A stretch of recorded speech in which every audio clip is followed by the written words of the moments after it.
Shalom, selamat pagi. Tuhan memberkati kita semua. Kita bersyukur hari ini kalau kita masih dipercayakan kehidupan, dan tentu bukan sekedar sebuah kehidupan yang kita jalani tanpa arah dan tujuan, tetapi sebuah kehidupan yang dengan sebuah tujuan yang sangat clear, sangat jelas, yaitu berbuah. Paulus berkata, kalau dia diizinkan hidup, dia bekerja untuk sebuah kehidupan yang disebut berbuah. Karena kita sudah belajar bahwa ketika hidup kita berbuah, itulah cara kita memuliakan Tuhan. Dan kita adalah murid-murid Tuhan. Dan kita sudah belajar bagaimana kunci hidup yang berbuah. Karena hidup yang berbuah membuat Bapa dimuliakan. Hanya dengan berbuahlah, maka kita layak disebut murid Kristus yang sejati. Bagaimana kita bisa berbuah? Di dalam Yohanes pasal 15 ayat 4 dan 6 menunjukkan dengan tegas bagaimana kunci untuk hidup kita bisa berbuah banyak atau berbuah lebat. Tinggallah di dalam aku dan aku di dalam kamu. Sama seperti ranting tidak dapat berbuah. Perhatikan, tinggallah di dalam aku dan aku di dalam kamu. Sama seperti ranting tidak dapat berbuah dari dirinya sendiri kalau ia tidak tinggal pada pokok anggur. Demikian juga kamu tidak berbuah jikalau kamu tidak tinggal di dalam aku. Akulah pokok anggur dan kamulah ranting-rantingnya. Barang siapa tinggal di dalam aku dan aku di dalam dia, ia berbuah banyak, sebab di luar aku kamu tidak dapat berbuat apa-apa. Barang siapa tidak tinggal di dalam aku, ia dibuang keluar seperti ranting dan menjadi kering. Kemudian dikumpulkan orang dan dicampakkan ke dalam api, lalu dibakar. Jadi ada syarat yang harus kita perhatikan, atau kunci untuk kita bisa dapat berbuah banyak atau berbuah lebat, yaitu kita harus tinggal di dalam Kristus dan Kristus tinggal di dalam kita. Apa yang dimaksud dengan kata tinggal di dalam Kristus? Tinggallah di dalam aku.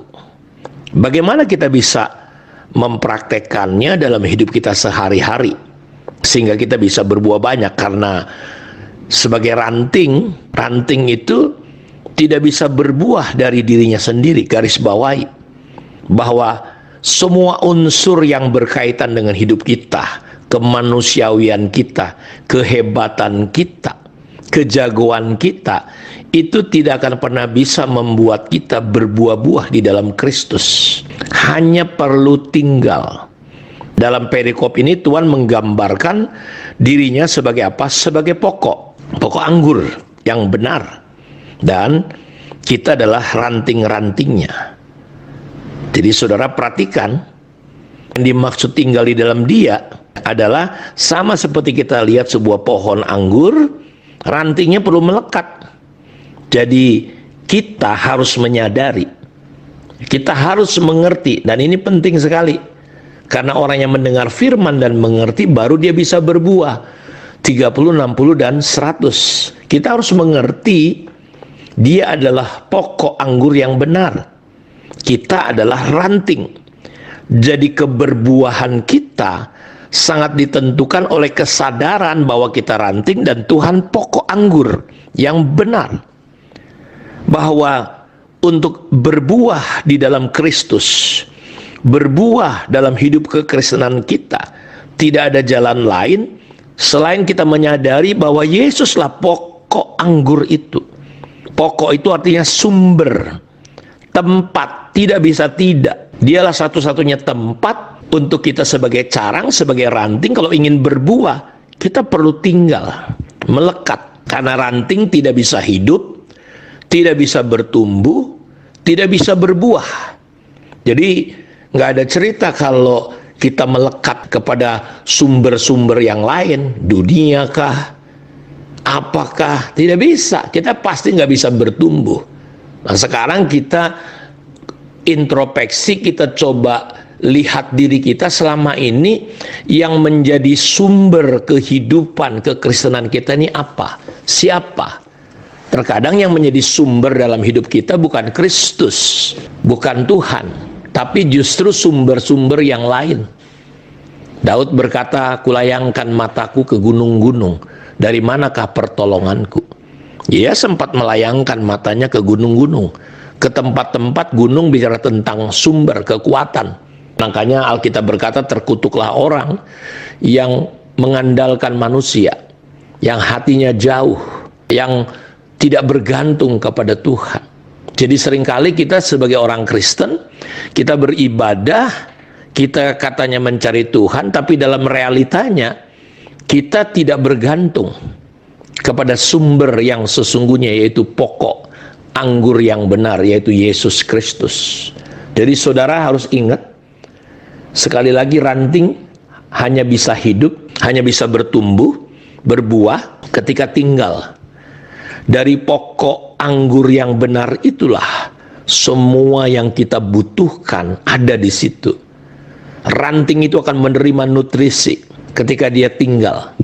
Dia tinggal mengambil, menerima. Hidup kita sebagai ranting, kita harus sadar satu-satunya sumber keberbuahan kita, kehidupan kita adalah Tuhan Yesus sendiri. Jadi syarat mutlak untuk kita bisa berbuah, jangan pernah kita melepaskan diri daripada sumber atau pokok anggur itu. Kita perlu menempel, melekat. Kristus harus menjadi satu-satunya sumber, pokok dalam hidup kita, apapun yang terjadi. Jangan kadang-kala kita meletakkan sumber kekuatan kita itu bukan Tuhan, uang, pangkat, kedudukan, kehebatan, kejagoan kita. Makanya dalam Amsal pasal 3 ayat 5, 6 dikatakan bahwa percayalah kepada Tuhan dengan segenap hatimu. Jangan bersandar kepada pengertianmu sendiri. Akuilah dia dalam segala lakumu, maka dia akan meluruskan jalanmu. Jangan anggap dirimu pintar dan bijak. Percayailah Tuhan, tinggalkan kejahatan, ya, takutlah akan Tuhan. Itu yang akan menjadi kehidupan dan kesembuhan. Jadi kalau kita ingin hidup berbuah, spiritual, mental, lahiriah kita, bisnis ekonomi kita, jangan pernah letakkan dengan apapun. Tidak boleh ada dasar yang lain selain Kristus. Kita harus memperhatikan prinsip ini kalau ingin hidup kita berbuah-buah. Jadi Yesus harus menjadi satu-satunya sumber, tempat. Iblis menipu banyak orang. Kalau kau makan buah ini, kau akan jadi seperti Allah. Manusia itu sudah seperti Allah, diciptakan, didesain segambar dengan Allah. Tapi iblis menipu, kalau kau makan buah ini, kau jadi seperti Allah. Seolah-olah dengan melanggar itulah manusia jadi seperti Allah. Padahal tidak begitu. Nah, seringkali iblis menipu kita. Disuruh kita keluar daripada sumber, yaitu Yesus Kristus. Di dalam dia ada semua yang kita butuhkan. Sudah selesai, sudah cukup semuanya.